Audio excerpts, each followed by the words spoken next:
Polisi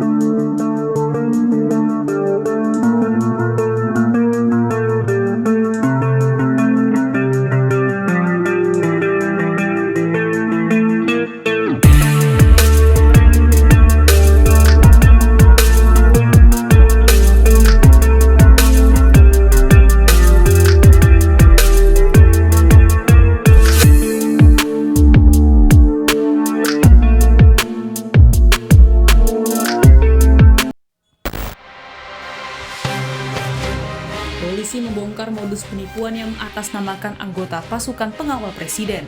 Di depan markas komando ini, modus penipuan dilakukan. Saudara, beberapa pekan lalu pihak kepolisian dari Polres Metro Jakarta Pusat berhasil menangkap 4 tersangka yang melakukan motif penipuan dengan berpura-pura menjadi anggota Pas Pampres. Pelaku dan juga korban ini melakukan aksi pembelian kendaraan bermotor tepatnya di depan persis markas besar Pas Pampres yang letaknya di Jalan Tanah Abang 2. Lantas seperti apa kronologi kejadiannya? Berikut penelusuran kami hanya di Gelar Perkara. Pelaku mengaku mengenal korban dalam suatu lini masa media sosial. Dengan mengaku sebagai anggota Pas Pampres, pelaku mengajak korban bertemu. Pelaku meyakinkan korban dengan seragam dan atribusi yang dikenakan. Pak, mungkin bisa diceritakan bagaimana awal mula Bapak bisa mengenal korban saat itu? Awal mulanya kita perkenalan di Facebook. Dia menawarkan 1 unit sepeda motor Suzuki GSX R150 dengan harga 7 juta. Oke, kemudian? Dia menawarkan mau dioper kredit. Kita tanya, kata dia alasannya apa dioper? Kata dia udah di PHK dari kerjaan, akhirnya motor dioper kredit ke saya. Nah, seharga 7 juta. Waktu itu saya bilang ke dia, oke, saya mau dengan harga segitu, yang penting belum pernah telat. Jawaban saya seperti itu ke korban. Siap. Kemudian ada berapa lama Pak Anda menghubungi si korban saat itu? Perjanjiannya sekitar seminggu, 2 minggu? Kita nggak pakai perjanjian waktu itu, cuman waktu malam itu saya chat, besok chat lagi, akhirnya kami COD-an. Oke, di mana Pak? Di depan kantor Pas Pampres. Siap. Kita ngopi dulu, saya suruh pesan kopi, dia menunjukkan surat dari dealer itu, tahu kertas apa, segini kurang lebih gedenya, dikasih tahu ke saya, sama STNK-nya, saya cek. Nah, saya cek semuanya, nomor rangka, nomor mesin, setelah itu dimatiin mesin, saya coba lagi, saya minta izin, boleh nggak saya coba motornya, kata saya. Silahkan, kata dia. Saya lah beralih pura-pura mau coba motor itu, test drive. Nah, saya balik, siap. Saya balik, set, udah saya nggak balik lagi. Mengapa Bapak memilih tempat perjanjiannya di depan markas besar Pas Pampres? Saya waktu itu biar meyakinkan si korban. Itu. Waktu itu saya ditanya kerja di mana. Bukan saya kerjanya dibilang saya di Pas Pampres. Nah, jawaban seperti itu. Kami sempat telepon, saya kerja di Pas Pampres. Cuman saya pangkat ini enggak, saya enggak bicara seperti itu. Cuman kerja di mana, saya di Pas Pampres. Nah, kemudian bagaimana cara Bapak meyakinkan kepada korban kalau Bapak ini adalah seorang Pas Pampres? Saya tidak, istilahnya, yang setahu saya kan kalau melihat pakaian baju saya mungkin dia, wah ini anggota nggak mungkin bawa kabur, mungkin seperti itu pikiran dia. Cuman sewaktu itu kita ketemuannya bukan pas di depan Pas Pampres, bukan, tapi agak kesampingan. Nah, itu Bapak atributnya pakai apa aja tuh Pak? Cuman celana sama kaos, sama topi, sama sepatu. 4 orang kini ditetapkan sebagai tersangka. Para tersangka membagi peran sebagai eksekutor, perantara, dan penadah. Menurut catatan polisi, salah seorang pelaku adalah residivis. Pelaku telah beberapa kali ditangkap dengan modus kejahatan yang sama. Kenapa pelaku menyamar sebagai pas pampres dan dia mendapatkan atribut tersebut dari mana, Pak? Ya, dia menyamar menggunakan seragam mirip dengan TNI, tentunya untuk meyakinkan korbannya bahwasanya korban beranggapan, oh ini benar, dalam pemikiran korban ini mungkin ya ini anggota TNI. Dan cara dia mendapatkan pengakuan daripada pelaku yaitu dengan cara membeli secara online seragam yang mirip TNI tersebut. Sudah berapa kali pelaku melakukan aksi ini, Pak? Dan apakah ada tersangka lainnya dari kasus ini? Ya, pelaku melakukan perbuatan penipuan dengan modus jual beli kendaraan roda 2 bahkan roda 4 ini sudah yang kesekian kali. Bahkan pelaku juga merupakan seorang residivis, artinya sebelumnya dia juga sudah menjalani hukuman untuk kasus yang sama. Areal lokasi mereka melakukan ada daerah Bogor, Jakarta Timur, termasuk di Jakarta Pusat. Masing-masing perannya apa saja, Pak?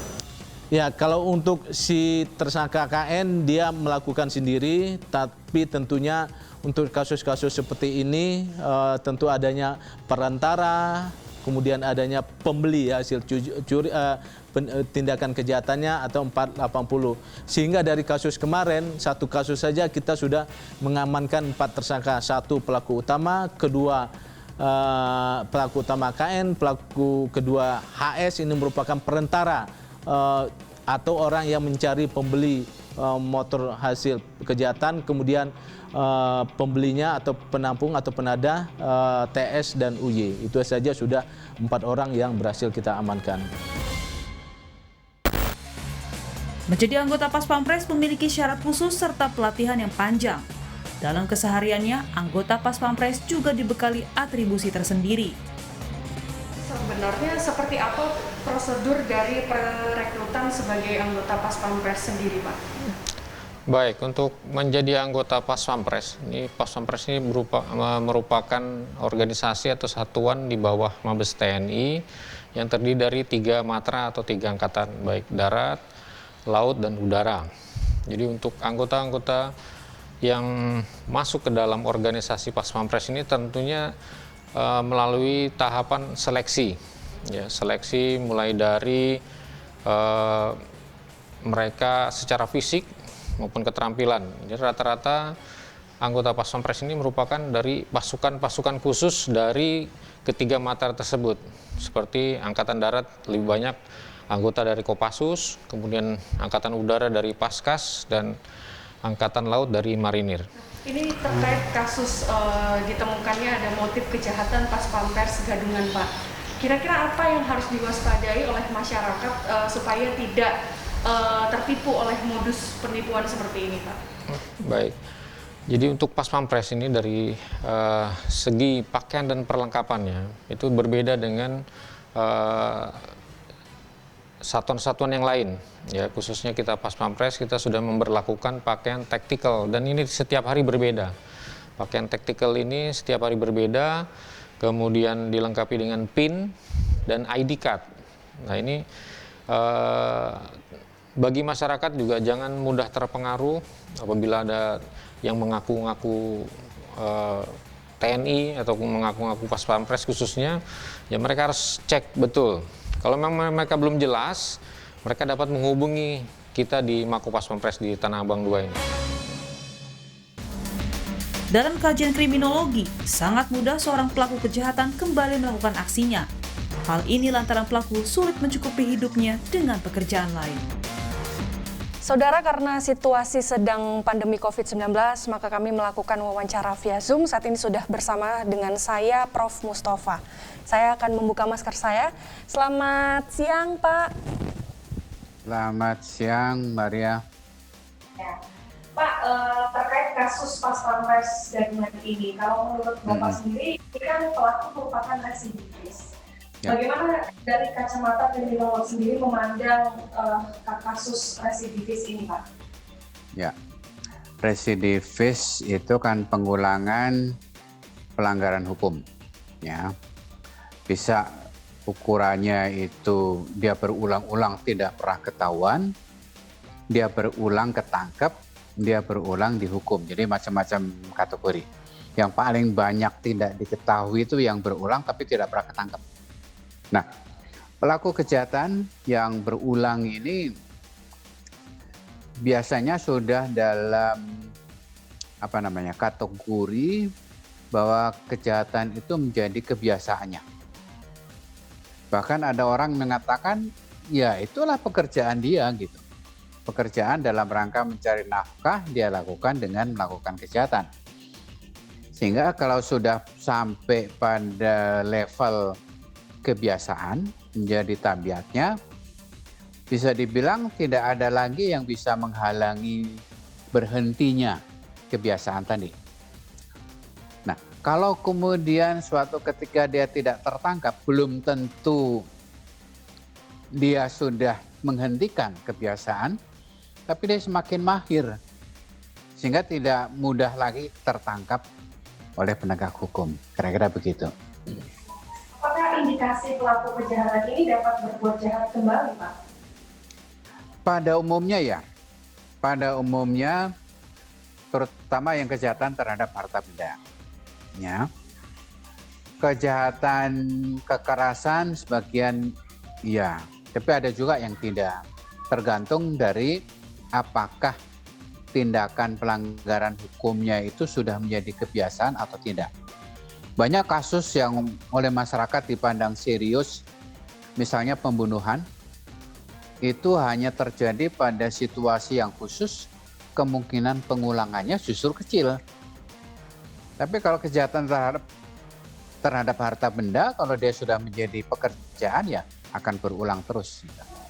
Bagaimana caranya agar tidak adanya pelaku residivis lagi, Pak, untuk berbuat ulah kembali? Belum ada penelitian yang menunjukkan bahwa peraturan hukum apapun bentuknya itu berhasil membuat residivisme itu hilang. Ya, jadi belum pernah ada. Jadi memang ini suatu keadaan yang barangkali kalau kita lihat misalnya negara-negara yang tingkat kriminalitas terhadap harta bendanya rendah, biasanya merupakan negara-negara kesejahteraan warga negaranya itu terjamin, sehingga yang dilakukan bukan dengan cara membuat larangan-larangan, tapi mensejahterakan dulu warganya, karena sebagian besar kejahatan adalah terhadap harta benda. Nah, kalau dia sudah sejahtera, kan tidak berpikir lagi untuk melakukan kejahatan karena sudah tersedia. Ini adalah kali ketiga polisi kembali menangkap pelaku residivis dengan motif kejahatan yang sama. Pelaku sangat yakin bahwa motif dengan berpura-pura menjadi seorang anggota Pas Pampres ini sangat meyakinkan korban. Apa daya, hal yang dilakukan oleh pelaku ini tetap diketahui oleh pihak kepolisian Polres Jakarta Pusat. Kini pelaku mendekam di tahanan kepolisian dan mendapatkan ancaman sebanyak 4 tahun penjara. Gracia Adur, Ricky Sultana, Kompas TV, Jakarta.